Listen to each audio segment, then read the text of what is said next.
how to view your blocked users in TikTok. Hey everyone, welcome back to the channel. If you are new here, don't forget to hit the subscribe button and turn on the notification bell to not miss any updates. So, do you want to see how many people you have blocked on TikTok? Then you're in the right place. Let's dive right in. Open up your TikTok app and then go to your profile in the bottom right corner.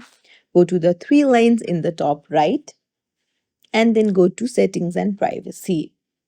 So you'll need to scroll down and then you need to go to activity center. Under content and display, go to audience controls. Under account, go to privacy and then scroll down to the bottom and you'll find blocked accounts. Just tap on it and you'll find all of the accounts that you have blocked here. So if you found this tutorial helpful, don't forget to like the video and subscribe to our channel. Thank you for watching.